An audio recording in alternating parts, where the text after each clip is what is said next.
Ask not what others can do for you, but what you can do for others. Sonic. Uh, okay. Wait, isn't that a JFK quote? What are the implications of this? Sonic Origins. If you've been paying attention to the web discourse surrounding Sonic the past, oh god, nearly 2 years, you'll be very familiar with the not-so-great reputation this collection has among more dedicated fans, for a multitude of reasons.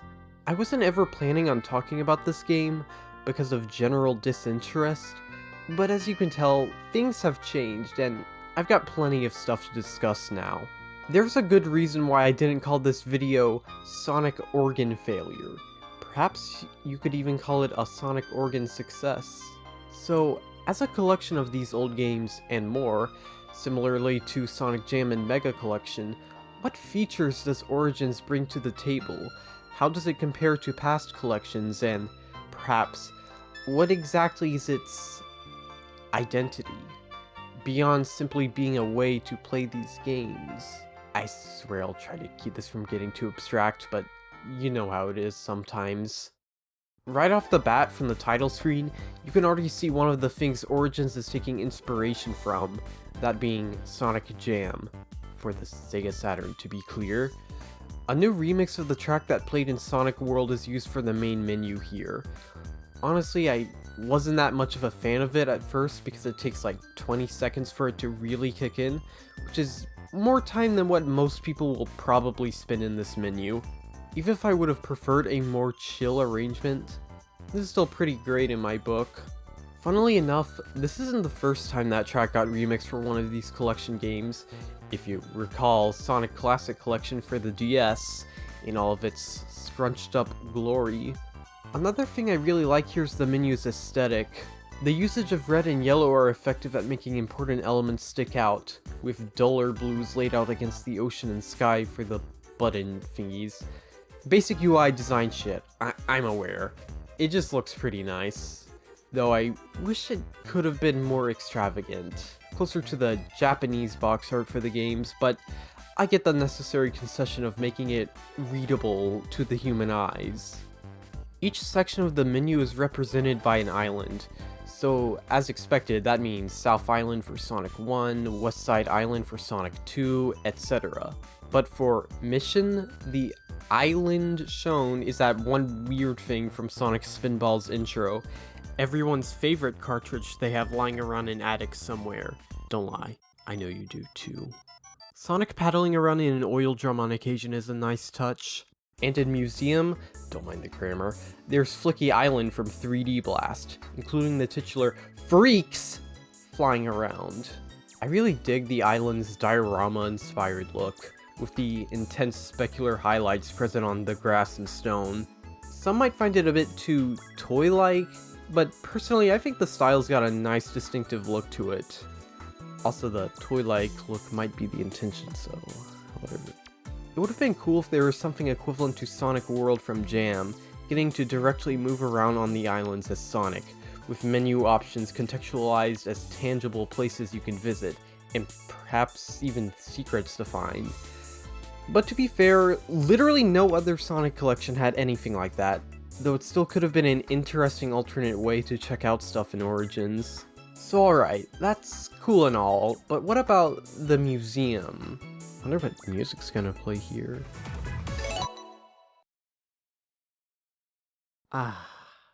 There's nothing more tranquil than the sound of deafening silence. Yeah, so normally there isn't any music playing in the museum, which is a bit strange. But here's the thing, you can play background music by going over to sounds and, well, simply playing a track of your choosing. You can even set up to 5 different playlists with 5 track slots each, and it'll continue playing as you browse, though it'll stop if you exit out of the museum. I'm surprised no collection prior had something like this. Actually, none of the prior collections had a way to simply listen to the music besides Jam, so this is a pretty big step up in that regard. Okay, apparently Jam's collection had unlockable menu tracks? Does that count? Although I wish you could quickly access your playlists from anywhere in the museum, because having to go back every time can be a bit annoying. There's also some bonus tracks included in the Premium Collection, including the likes of Angel Island Zone, SSBB RMX, gee I wonder where that's from, and a bunch of tracks from Generations. It's not the most diverse music selection in the world, to say the least. And sorry to all the 2000s kids out there, not a single track from Mega Collection is included. Not even the extras and options fee. Truly, a fucked up omission. What wasn't omitted, however, was the unbroken streak of having an illustration section. Yes, even the DS one had it. But I know what you might be thinking. I can easily find all this music and artwork online. Who cares about its presence in some dinky collection? First off, rude. Sonic Origins is not dinky, it's at least diminutive. Second, well, think about it this way. While it's true with the age of the internet, most of the stuff featured in the museum isn't exactly special and has been readily available on fan sites for years now. It's still convenient to have it all accessible in one place, locally and on home consoles too. There's also straight up new never before seen stuff, along with some higher quality scans, so I'd say that's a pretty nice bonus. And like Mega and Gems collection before it, playing the games gives you the opportunity to unlock more things in the museum, this time more directly through obtaining coins and stages. It gamifies the process of unlocking stuff, helping tie together the various systems in a cool way. In other words, it's enjoyable. Probably anyways, since I got the digital deluxe version at launch and it gave me 999 coins immediately. But if you did not make that mistake, I'd imagine it's a fun thing to engage with. Side note, it's a little weird how the Sega Harmony artwork is still the low fidelity versions from Sonic the Screensaver, when later in Superstars as DLC, higher quality scans are used as an optional menu theme. But that could be because Sega doesn't have a complete high quality archive of that stuff, in which case, fair enough. Altogether though, this is pretty standard fare for a Sonic collection.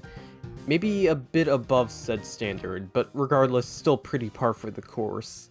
Well, besides one other thing. I'm not sure if this is a quote-unquote hot take or not, but mission mode is probably the best part about Sonic Origins. I'm not even coming at this from the angle of it just being a new feature in Origins.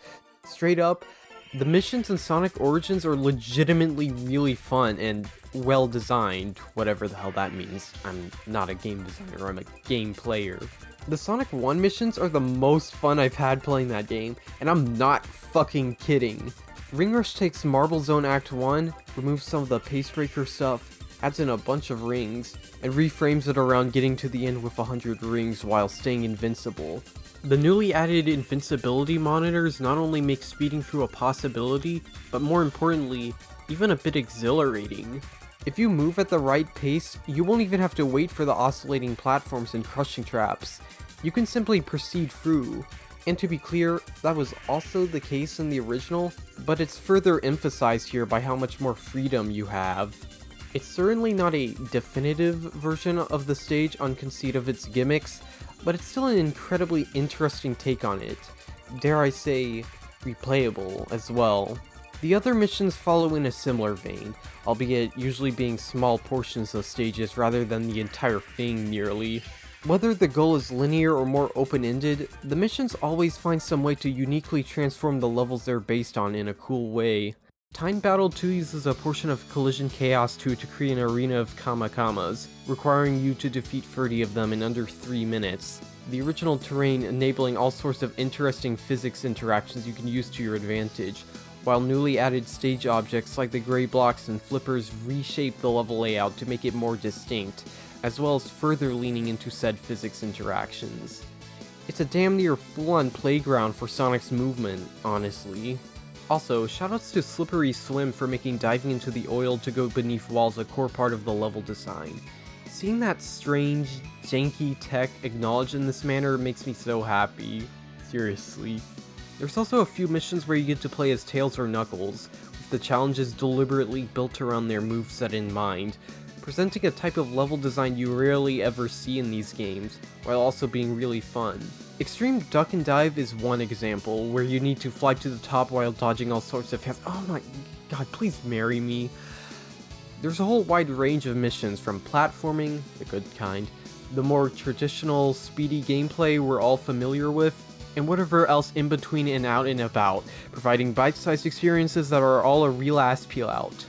Just like Sonic for CD. Well, except for that one Sky Chase mission. Wait a minute, you could just jump into the Asterons to destroy them? Oh, I wish I'd known that when I first played these games. Overall, mission mode is great, and if you already have Origins, consider checking it out if you haven't. It might be one of my favorite mission modes in any Sonic game, if I'm being honest. Origins in general stacks up pretty well. It's not just aping off stuff like Mega Collection, it's taking what they did and expanding upon them, while bringing in things of its own like the coins in that one game mode I spoke of 10 seconds ago. And of course, I can't go without mentioning the beautifully animated cutscenes by Powerhouse Animation, bringing to life story beats which were only told through text in the game's instruction manuals. Sonic 2's opening cutscene highlights how Tails was made fun of for his two tails, a story element someone would only know if they had the Japanese version of the game's manual, or were enough of a hardcore fan to know about the fan translations. Hi. This all compounds the storytelling within the gameplay itself. Tails following right behind Sonic shows how much he looks up to him, following in his footsteps by doing what's right by helping him stop Eggman's evil schemes, represented in-game as his AI functioning in new and intriguing ways. So, what's the problem with Sonic Origins? Oh yeah, the games themselves. I'm not gonna go too in-depth on this, because it's been talked to death already, so I'll try to go over this relatively quickly. And if you somehow are not aware of this collection's somewhat infamous reputation, well, now's your time to catch up. For one, this isn't actually how the games looked at launch. This is how they looked. By default, Origins applies a filter to the games, blurring what would otherwise be sharp pixels. I assume this is because they get upscaled from their original resolution to fit the entire screen, which would result in shimmering from being a non-integer upscale, so blurring the edges helps mitigate that. This blur filter seems to be something carried over from the older standalone releases of the Retro Engine versions, and not something introduced with Origins. Personally speaking, I think the handling of this issue kinda sucked, both here and with those old mobile versions. They absolutely could have struck a better balance between pixel clarity and uniformity. Of course, your mileage will absolutely vary depending on the size of the display you're playing on, and how far back you are from it, which seems to be the reason why few people ever noticed the blurriness on the mobile versions before, because it's on a small-ass phone screen. But as someone playing Origins on a 27-inch 1440p monitor roughly 2 feet away from my face, the mediocre handling of the pixels is clear as day, and just kinda distracting in a way that doesn't really go away.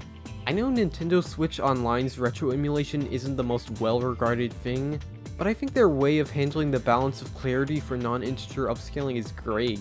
And despite the limited options, even NSO lets you display the games in their unchanged aspect ratio with a perfect integer upscale, something which you can't even do in Origins. At least they patched in an option to disable the blur filter over a year after release. Another thing I'd like to mention is the disconnect between Sonic 3 and Knuckles and the rest of the collection. It's little things like how the drop dash looks, the music and sound effects sounding more muffled than the other games, the physics parameters carrying over from Mania because that codebase is what Sonic 3 and Knuckles here was based off of. But it's also the obvious shit even a casual would notice, like the save select replicating the original game, instead of being a pop-up menu on the title like every other game. There may have not been much communication between the work on Sonic 3 and K, primarily by headcanon, and the rest of the collection. Couple that with the literal passage of time regarding the older Retro Engine ports, and you've got an end product that's a bit disjointed. Not bad, mind you, just a little incohesive. There's also an assortment of minor bugs, hard to say really, that are present in 3 and K, which might be the result of a not so smooth development cycle. Yeah, it is what it is. But on the other hand, there's actually quite a few small improvements made. Some stage objects which were previously silent now have sound effects.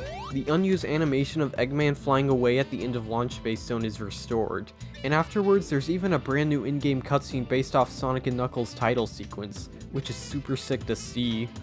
When I played through 3 and K in Origins, I noticed that on close inspection, the interior sections of Ice Cap have enhanced parallax background scrolling.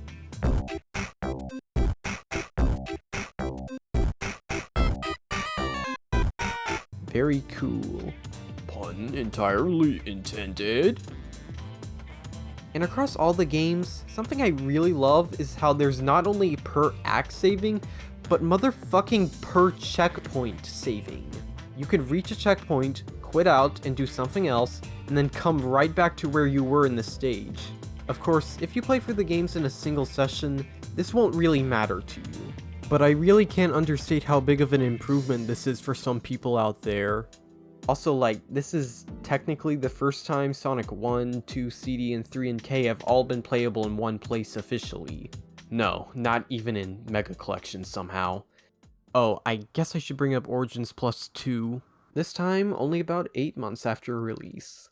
Alright, let's do this shit any percent glitchless style. Knuckles and CD should have just been a part of the update instead of being locked away behind paid DLC. Playable Amy in the classic games is cool, but she doesn't have anything in her moveset that is especially useful like Tails and Knuckles do, besides a very situational drop dash kind of thing, but also not really at the same time. The Game Gear games are fine. They're exactly what you expect, besides a really strange stereo effect on audio that is supposed to be mono. You remember what I said earlier about the blur filter? Well, I just want to say, it could be worse. So much worse. And worst of all, they didn't even add in new missions for Amy. What the hell, man? Also, since I don't know where else to mention it, that whole thing with the DLC packs at launch was really stupid. Why did they lock basic shit like the character animations on the main menu behind a paid purchase? They have since been delisted and incorporated as a part of Plus, but it's still kind of dumb. So, Sonic Origins is a bit strange. In some ways, it seems like the ideal follow-up to the collections of yesteryear, but it also has a lot of weird issues that make it not so great, even as an official method of playing these games. Some have been rectified with the modern-day blessing/curse that are patches, but others still remain. But even as other, more fleshed-out fan versions of these games proliferate, I think Origins still has plenty of merit to it, even to you, potentially. That's right, you, in particular. Need I repeat the organ success that is mission mode? Because it rocks. It rocks. Although I still hope I'm not like the one guy who cares about the missions, otherwise all this talk is gonna come off a bit stupid. And one thing which is overlooked, understandably so, but still worth mentioning, Origins as a package might be bar none the best way to get into the series if you're a casual. You get the original games, of course, but there's also the story mode which familiarizes you with the characters and the world they inhabit through cutscenes, the museum which contextualizes certain kinds of stuff surrounding the games during that early era, and which also gamifies the more obscure stuff like concept art, including some never before seen. Also, yes, I'm aware of the whole deal with the stories and the characters as they're portrayed and Origins not being fully faithful to the original games, which is a whole can of worms I'm not getting into. I'm more so talking about the broader strokes Origins paints. If you decide to get Origins Plus, you get to play all the Game Gear games, including the weird ones that kind of blow ass, and that's really cool. Sadly, no Coca-Cola Kid though. That's my favorite Game Gear Sonic. And you know what? Origins is a damn fine way to play Sonic 3 and Knuckles on the Switch. Some say it's the only way. It's a little rough around the edges. There are some features I wish they could have included, and all in all, it's certainly not the best. But Sonic is so cool. If Sonic Origins Plus HD Remix 5 Vengeance gets more people into the series, then that's only a good thing. In other words, this game and its issues embodies the strangeness of the strange variety, a trait not too unfamiliar to this series, and that might be a part of the reason why I genuinely enjoy it now? Or whatever that means. I can't write meaningful conclusions for shit. Sorry.